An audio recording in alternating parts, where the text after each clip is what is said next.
Welcome everyone to MailFuzz TV. I am Peter, that is Connor, and we are going to talk about Star Trek Deep Space Nine Season 2, Episode 20. It's called the Maquis Part 1. So spoilers for the episode, as always. This felt like a big episode to me, in terms of challenging kind of what's going on. It also ties into stuff that they set up on the last Next Generation episode with this. Yeah, I wasn't expecting that. I know we just watched that Next Gen. They were dealing with Cardassian stuff, but still, I just assumed it would not be relevant. Yeah, I wasn't expecting it either, even though it makes a lot of sense that this new demilitarized zone between the Federation and Cardassia would be relevant in Deep Space Nine, given that the Cardassians are such a big part of this show. Yeah. But what's interesting about it is the way they talk about some of the stuff. Like, I'm not sure if it weakens the end of that Next Gen episode in some ways, or if it just feels like the things that are going on in this episode are a sort of consequence to some extent of what we saw in Next Gen. Like, Next Gen was like a sort of microcosm of one colony behind the line, and then this episode showing what all the other colonies are kind of starting to do. Yeah, it's hard to say, isn't it? Because obviously, like, this is dealing with some of those colonies that are left inside Cardassian space. Yes. On their new side of the border, or in the demilitarized zone, in those areas, and like how that's affecting things. And I feel like it's not. It doesn't feel the same as what we were presented with in the Next Gen episode. Whereas it was very much like, well, everyone clear off, and then there was the special circumstances. Oh, I guess you can stay. This feels very different. Yeah, if we try to include that in the canon of this one, it feels like that was like the sort of the start of a knock-on effect. Well, once we've made an exception for this place, then all of the other colonies have a choice of staying where they are. They just have to agree to be on the other side now, basically. If you're in Cardassian side, you're now part of their empire. If you're on the Federation side, you're now part of our side, and that's just the way it is. I wonder if these are specifically just the ones in the demilitarized zone, where it's... so they're not really under either side?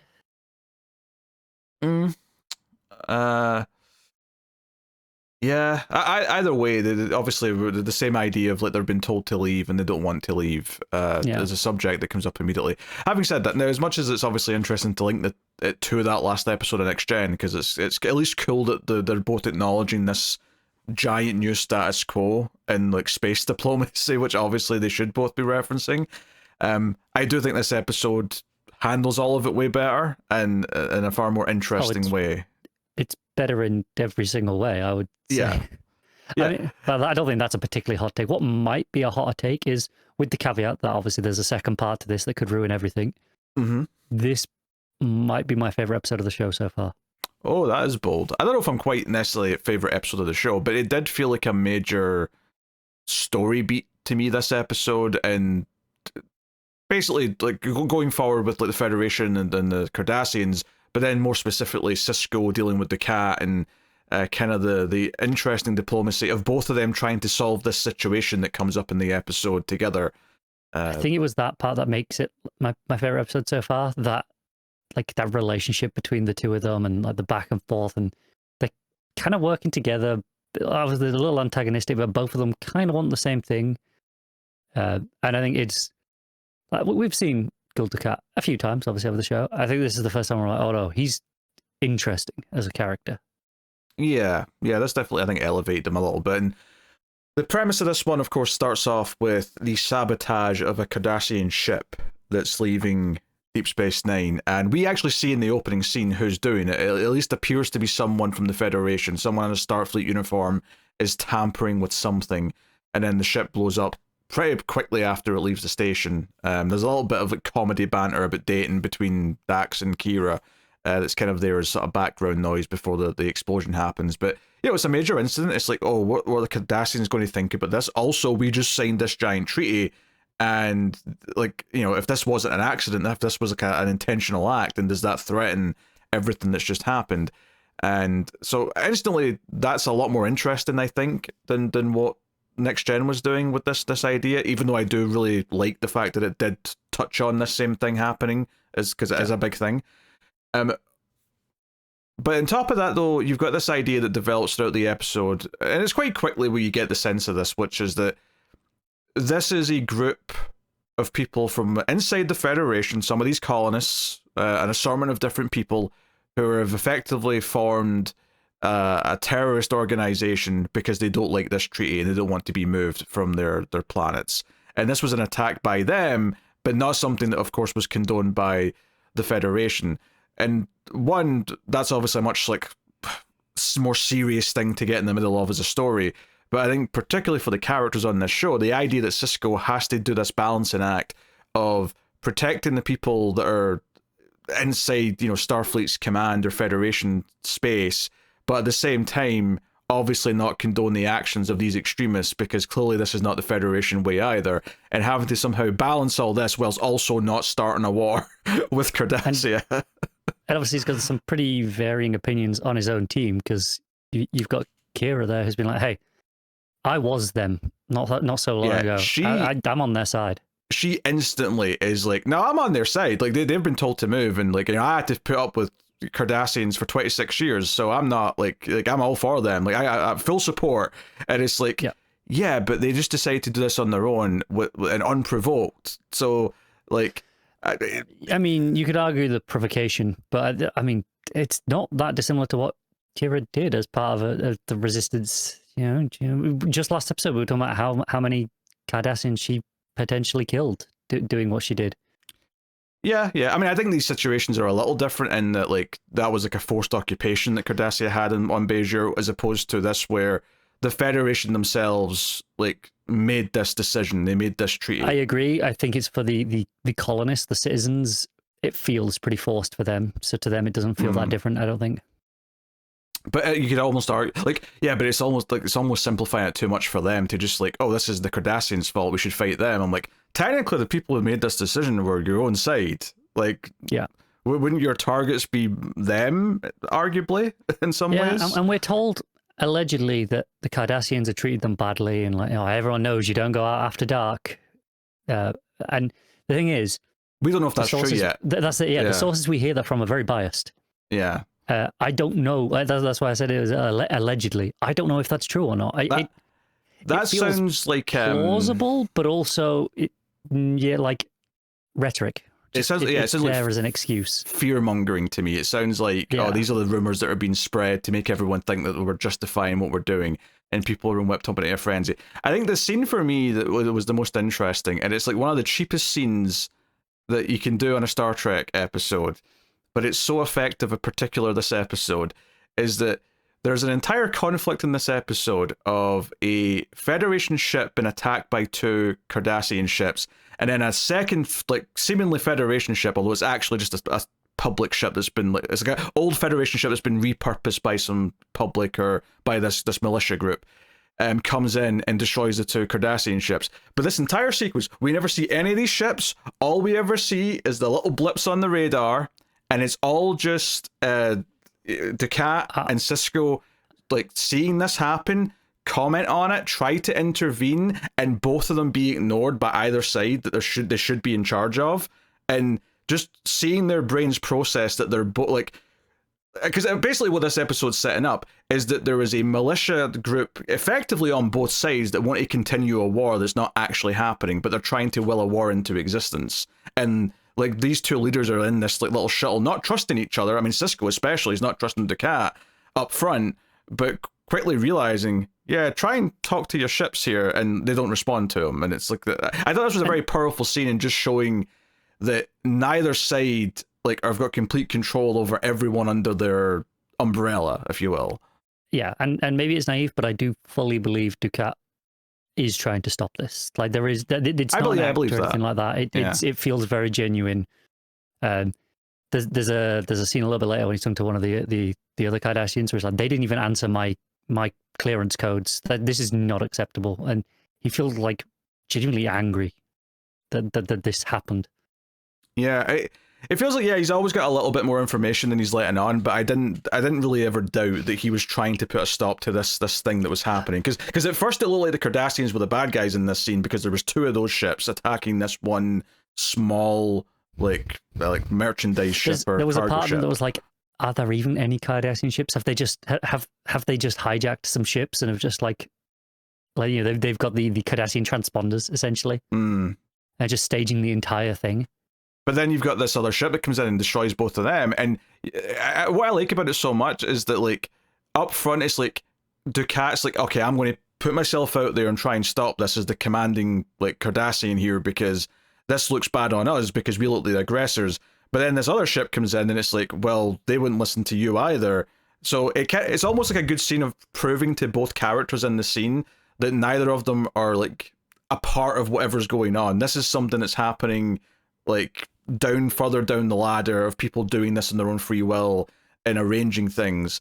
And, like, so I love the messiness of this. It's kind of like what Deep Space Nine's been sort of more geared towards, is this idea of getting into these weird grey areas and sort of the harder questions that other Trek shows maybe haven't been able to tackle quite as much. And I think every single sequence in this episode where Sisko gets a bit more information, because at first it's like, oh, hopefully this is an accident, and then very quickly it's like, no, it's definitely not an accident for this reason or that reason.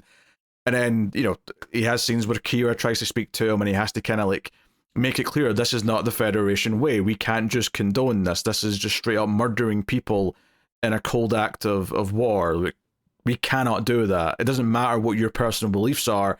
This goes against everything. And Kira responds with, oh, then the Federation is just as naive as I thought they were, or even worse even. I love how that scene ends, where he just dismisses them by just opening the door, like with the remote. Doesn't even say anything, just like, the sign is there, get out.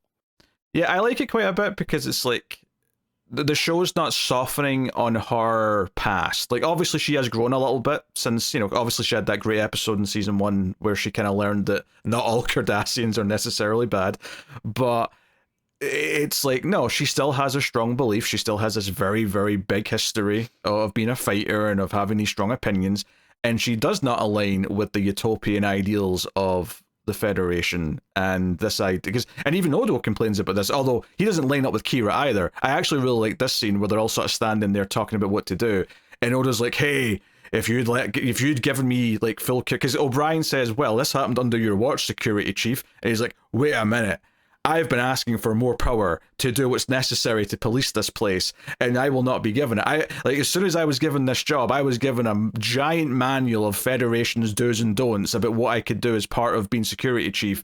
You've got me on a leash. If you let me off the leash, this wouldn't happen. And then, like, Kira chimes in and is like, yeah, but that sounds like it'll be a lot like what it was before the Cardassians left. He's like, yeah, but say what you will, it was safer on the station. And she's like, yeah, unless you were a Bajoran, it was. So it's like, I loved the different viewpoints all kind of pouring out. I agree, I love that scene. I wish we'd seen a little bit more of that from Odo in the past, that he was frustrated by things like this. Like, Sure. He's always a little bit grumpy, but that always just came across as his personality, right? I never got the sense that he was annoyed at his lack of resources or a lack of, you know, the regulations not letting him perform all these extra searches. I don't think that's come up too much.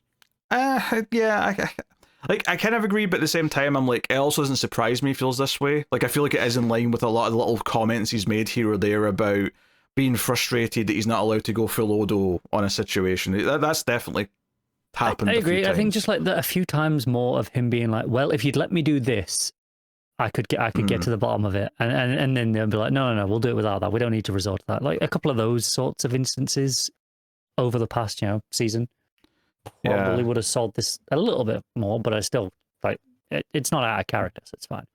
Yeah, I liked all the views pouring out, because it felt like they were all being backed up with their beliefs in ways that I like. They all feel earned from each character in a lot of ways, where, like, I get why Kira feels the way she does. This lines up with Odo's personality to a T, the way he, talks about stuff all the time. And then Sisko's got this balancing act that he has to try and pull of, like, we understand what the Federation's protocols are to try and avoid conflict, to try and avoid war, but obviously protect people if that's coming up. But it's like, hey, our own people might be the culprits here. We kind of have to, like, stop this and make an example, to make it clear to the Cardassians that this was not authorized and we are doing everything we can to stop it. And then obviously everything escalates once the group kidnapped the cat, which is, not quite the very end of the episode, but that's building up to the cliffhanger of the episode. So I like that. But to rewind a little bit, so when the cat first shows up in the station, he's just kind of waiting for Sisko in his quarters. And immediately Cisco's like, how did you get in here? And he's like, where's Jake? And he's like, I have no idea. I just, no one was here when I got here. And he's like, wait, Commander, do you really, no, you really think I would hurt your son? And he's like, I'm sure you're capable of many things. And obviously I don't think he was here, but I at the same time, I'm like, you know, Decat, the way you said that makes me think that if the right dominoes were in place where hurting his son would get the means to the end that you want, I think you would hurt his son. I just don't think it's relevant at this particular juncture. I think if it absolutely came to it, he probably would, yeah. But I also don't think it would be his first thing to do. It doesn't strike me as like, you know, he likes to go for the easy things first, I think. Yeah, I guess the way it feels like, and maybe this is just because obviously we're establishing this kind of weird like frenemy relationship with Cisco, but like I guess the way I'm thinking of the cat right now in many ways is he is their Cisco, and obviously there's differences that come with that because he's Cardassian, but like effectively he's the one trying to balance all these things on his side, and all the interesting stuff that comes with that. It's almost like a more serious version of the store owner guy whose name I'm blanking on right now. Yeah, you know, it's fine. But like, it's like they're definitely not a spy. They're definitely not a spy. Because he, you know, that's played a little bit more for laughs, usually a little bit more of a sly wink, wink. This is less that, but there's like almost like a more darker, like version of that here, where it's like, okay, I actually have power and make big decisions, and there's a lot of things going on here. But he's still kind of doing similar things, but the sly, do you think I would hurt your son? Like, it still feels like he's kind of, you know, poking the bear a little bit with the way he's, like, denying that in some ways. Like, I'm your buddy, I'm your friend, I would never do such a thing. It feels very theatrical, the denial. Yeah. Like, would I do something like that? It's like, yeah, probably. But, you know, maybe not this time. Yeah, so I really like that. And obviously, yeah, this idea... Also that Jake was just off watching girls. Yeah, because Cisco asked Kira to find him, and he's just he's watching girls arrive on the ship. Yeah, of course he is. Yeah, you know, and this idea that, you know, if we're doing this demilitarized zone, and we're talking about it a lot, which is cool because we just introduced that in the other show. But I think this idea of like advancing what the status quo is with the Cardassians, and it now being in this new place where there is kind of a sort of tentative agreement between them, which admittedly, yeah, has been heavily threatened over the course of this two-parter. I don't think it's going to actually fall apart at the end of the second part. I assume the result's going to be that the treaty's still in place, is my assumption.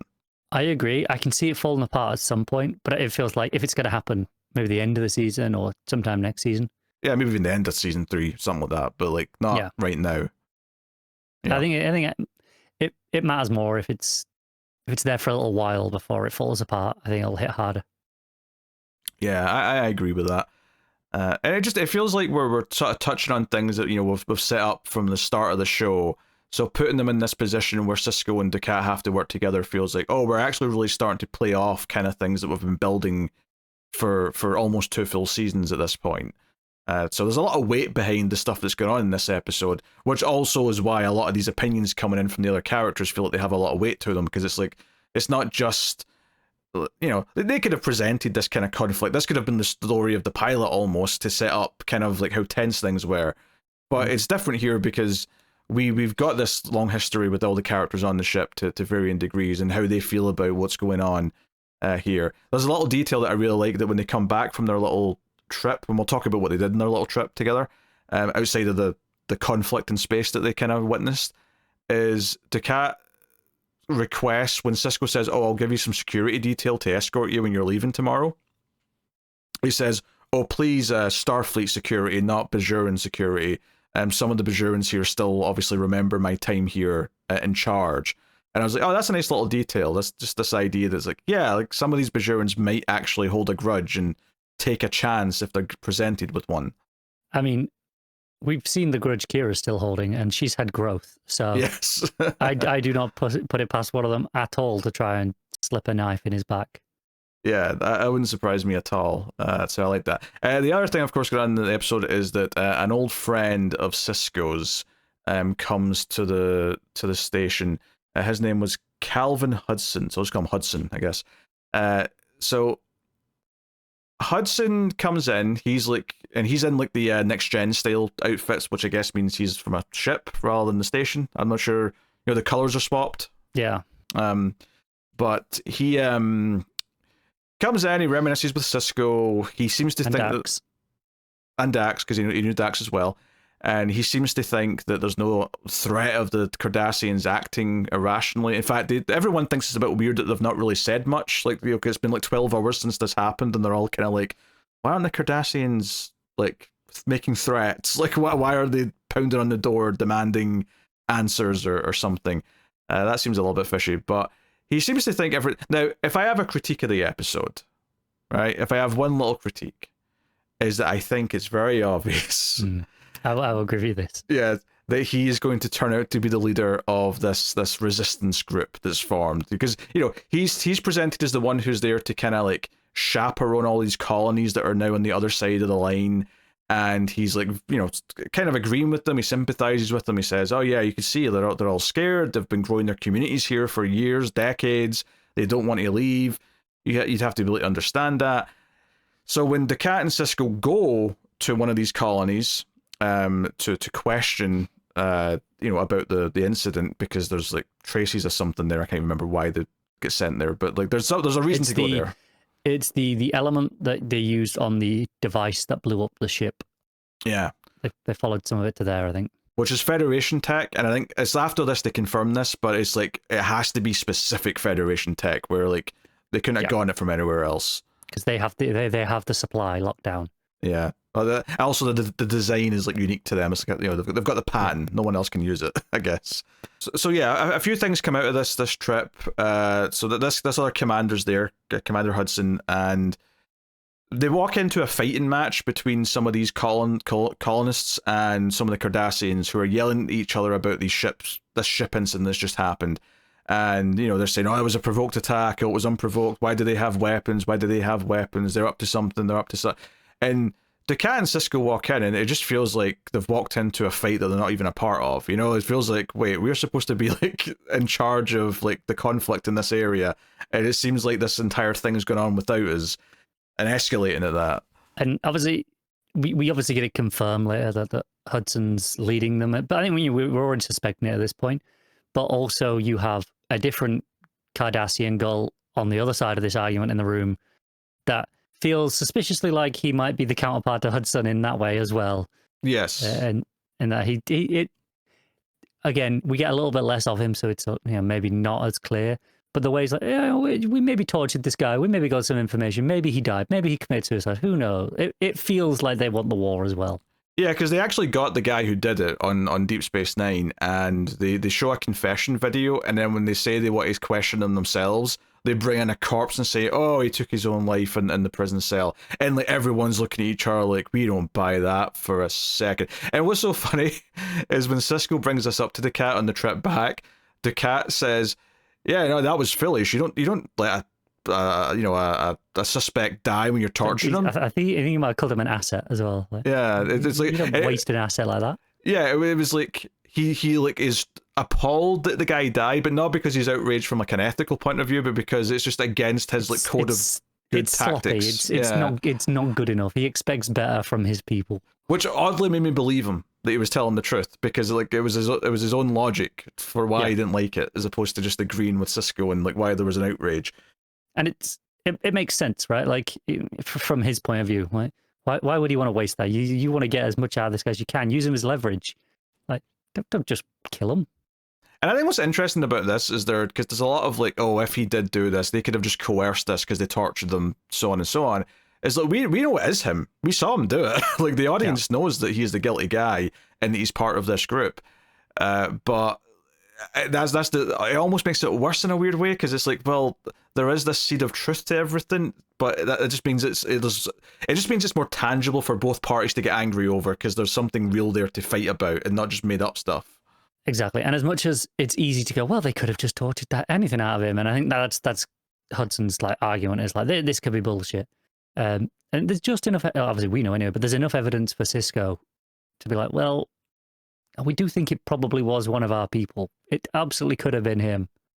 Yeah. In fact, that's as soon as he's told that, he's like, "Hey, I'm going to go tell all the admirals in the vicinity that like this was a group within our own ranks who took this upon themselves to do."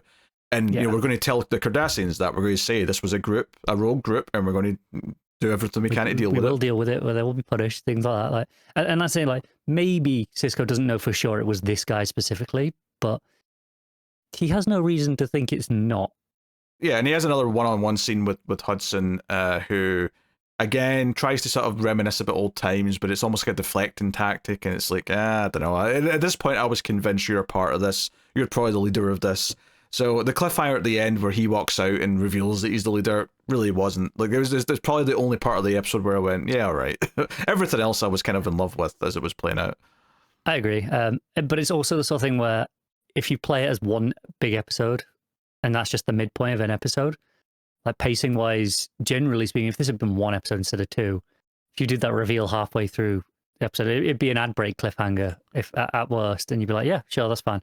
What's so funny though is that I don't think it would take that much restructuring to have the cliffhanger be the cat getting kidnapped, right? Or maybe have the moment where they all realize the cat's been kidnapped, because they'll actually show that scene. We kind of cut to them already knowing, and I think that could have just equally been the end of part one cliffhanger, because it's like, oh shit, we have to save the cat. Like, that's kind of one ironic because he's been kind of this antagonistic sort of force throughout the entire show, but he might be completely necessary for relations going forward. Yeah, but he's also relatively innocent right now. Yeah, I think he has his own sense of honor, right? Yeah, I mean, don't get me wrong, he's probably guilty of things in the past and whatnot. Oh, he definitely is, yeah. Yeah, and then because another big part of this, of course, is just this idea that the camps on either side that are kind of like doing this conflict when they're not supposed to. It does kind of feel like when there's an example. I watched the Failsafe not too long ago, which is a movie about like a mistake that happens with nuclear missiles, and like America and the Soviets have to try and like work together, and the Americans in like the missile base are told to like basically tell the Soviets everything over the phone, like every little detail that might help them shoot these things down, and like some of them just cannot do it. Like they've been so trained their entire lives to not trust Soviets that they just can't follow those orders. And I kind of felt a little bit of that with this idea of like, well, we're not just going to be friends with the Cardassians now. Like, no, they're the enemy. Like, we can't accept that. Like, we have to fight them. They're clearly the villains here. Yeah, I think it's a little bit easier for Sisko compared to some of the others because he's come in from the outside. He doesn't have that personal history with the Cardassians, right? As opposed to, right, like Kira obviously takes this a lot harder, and she's going to struggle going forward with this relationship, I think, because they say Dukat is not a good person. He potentially could be good by Cardassian standards, but that he is not a good person by our standards. That's very clear. Like, he's clearly very willing to torture people, but I also don't think he gets pleasure out of torturing people. I don't think he does it for fun. Like, he's not sadistic in that way. Yeah, but it also seems like the sort of thing that Cardassians probably think that's like a vital part of the process and the job that he's got, and probably would reward him for it accordingly. Yeah. But I bet there are definitely some Cardassians who just love torturing people. Probably. Some the humans guy that love in doing this that. episode. I think it's such an interesting plot development this episode. Just like everything it's kind of playing upon and enforcing these two characters to kind of the idea that neither side's the guilty part, like there's guilty parties on both sides, but it's not because either side from the higher ups have given the orders. It's like, oh no, we both have to deal with the fact that there's troublemakers that are going to threaten this entire treaty that we both just signed. We have to kind of deal with this. I love the idea of them having to police their own sides against themselves, right? Like being like, no, we can't be going and attacking the enemy, because they are still enemies. There's a tentative peace treaty. It seems more like a truce rather than like a long-term thing right now. There's a DMZ. It's all just kind of loose right now. They are still enemies. And notably, when they're on their way toward at the end of the episode, they sort of they think they know which place. They basically figure out which ship was faking their signature, and there's like, oh, they went to this planet in the DMZ. They have a moment, right? Because Sisko takes Bashir and Kira with him. Interesting to take Kira. I see that being an interesting, maybe a couple of scenes next episode where she's the one kind of helping the cat. I'd be curious to see. But Bashir even's like, hey, so what's the plan here? He's like, well, we have to take the cat back. And Bashir's like, well, what if, they don't let us? Like, what happens? Do we use force? And he's like, by any means necessary. And he's like, against their own people? So even just that idea to Bashir's, but you can kind of see it. It's funny because, like, obviously the last episode of Next Gen was kind of touching upon this, is this idea of like, oh, we have to do this by force. But this felt a lot harsher. Like, no, these people have taken up arms, and we might have to fight them. I think it's so much like the next level of it. Like on the Next Gen episode, it's by any means necessary. But it always just felt like, you can just beam them up. It's fine. Like, at the end, like that's what it really means. It's forced relocation, but it's not armed conflict. Not really. It's not a struggle, right? Whereas this here feels real. Yeah, it never felt like, even if they did want to like resist in the Next Gen episode, effectively as soon as they've got phasers pointed at them, they'll just get beamed up, and there's nothing they can really do to fight. Yeah, it didn't feel like there was anything they could do to resist. Not really. Whereas this is a team of people who have Federation weapons and have tactics and have, like more of a plan in place, clearly, because they've kidnapped the cat. And they have some sort of organized structure. And to on that subject, the people who kidnapped the cat, so let's get into the sort of the B plot, which does tie into everything, is that we see early on that the guy who sabotaged the ship is working with a female Vulcan, and she becomes kind of the B plot where she's going to Quark, and even though this still ties into the rest of it, it's still a lot of comedy to enjoy here with Quark, who... Quark scenes always they just deliver. Yeah, well, I mean, obviously she comes to him, he's counting his latinum, and she's like, I wish to make a business proposition. And he's like, oh, a business? Would you like some Vulcan ale? I've got this here, I'll pour this out, and it's there if you need it. And he's being all lovey-dovey and all that, and she's like, hey, I wish not to discuss this here, it's a private matter. And he's like, oh, what? Well, let's do it over dinner. Come back at 8 o'clock if your stomach's hungry. But there's the moment after she walks away where it's very clear he's being kind of flirty, but I also didn't necessarily think if that was maybe just him, like, loving her up because of the transaction, the idea of doing it for the deal. But after she walks away, he turns, almost looks directly at the camera and goes, I'm going to melt that Vulcan heart. And I was like, all right, yeah, buckle in. I agree. That's the moment where that's going to be a good B plot. Yeah, and it's really just one big scene where they're having dinner, and he just keeps saying, "Oh no, rule this of acquisition. You have there was 285 rules." Yeah. Give us a full number. We know how many there is now. But he says, like, "Hey, yeah, you can't do it. A trade on an empty stomach. Let's eat. Let's toast." And she's like, "Is this another one of your rules?" Like, yes, of course it is. Yes, let's toast to the Vulcans, and right. And then I loved that when he finally asks, "Okay, so what's this? Proposal you've got for me? What's this business opportunity?" She's like, "I want weapons," and he nearly shits himself because he realizes how serious like a legal deal this is. And what high grade weapon she's asking for as well. It's not just a couple of phases. No, she's after like enough to arm an entire militia. Basically, she's looking for a resistance level of stuff, and she wants continuous access to more stuff over time. And what's so funny is that while it does take him aback that this is the level of the request, he doesn't say no. In fact, he does go through with it, so he's willing to be a gun runner for the right price. So, which I have no problem with buying that. He would just, I'll get involved for the right price. I genuinely didn't know which way it was going to go though, like before it confirmed that he was going along with it, because I thought, could this like tie into the BA plot more with him like maybe giving intel to Odo or something for some reason. Not that I think he would do it out of the goodness of his heart, but more just that he knows he's going to get caught. He would get coerced into it or bribed. Yeah. So anyway, I mean, it's a fun little B plot, and she ends up in the one who comes in and kidnaps the cat. She Vulcan nerve pinches the guard as part of it. So they've set her up as kind of like she feels like the second in command of this group, just based on like her importance in the episode, and then Hudson feels like the leader of this group.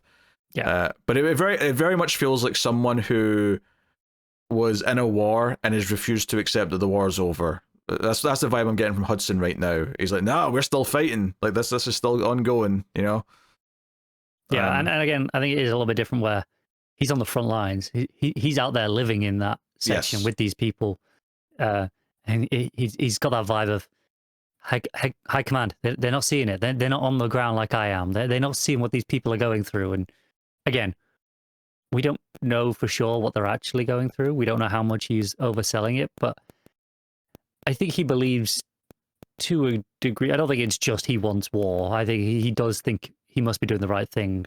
Like it must be deserved for a reason. Yeah. I mean, I'm curious to see how they develop his stuff in the next part a little bit more, just because he probably is the least interesting part of the entire thing. Like, I think all the stuff of the situation they're in, Cisco working with the cat, the opinions of everyone else, kind of the weird tangled web of like diplomacy that they found themselves in, all that stuff's fascinating.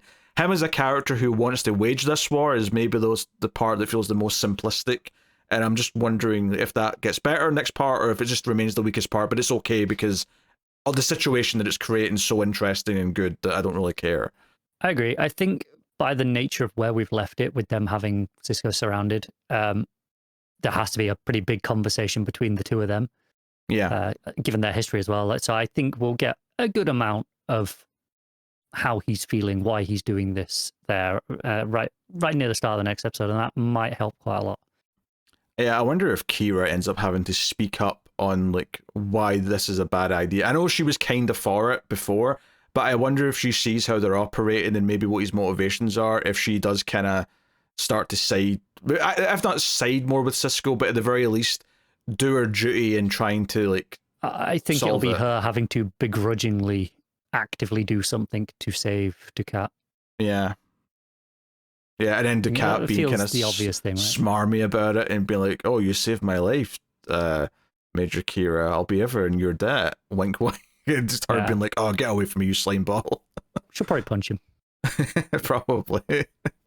I would not be surprised. Yeah. Ducat did try to get away, but unfortunately a phaser blast to the back took him down. So yeah, he's been taken.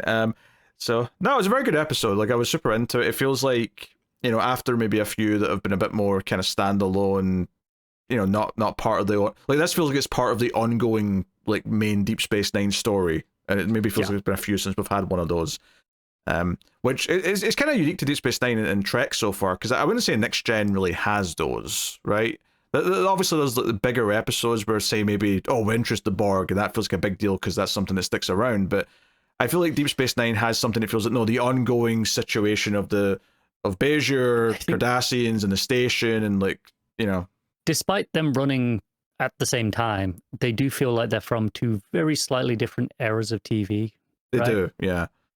Like, Deep Space is getting towards that period where we do have, you know, your Freak of the Week style stories, but there is an overarching plot for each season as well. Yeah. Whereas Next Gen never really had that. It had like a big thing at the end and maybe one in the middle, but it never had like an overarching plot.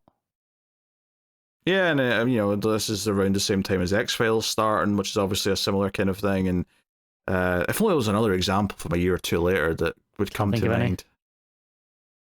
A bit early for Smallville, isn't it?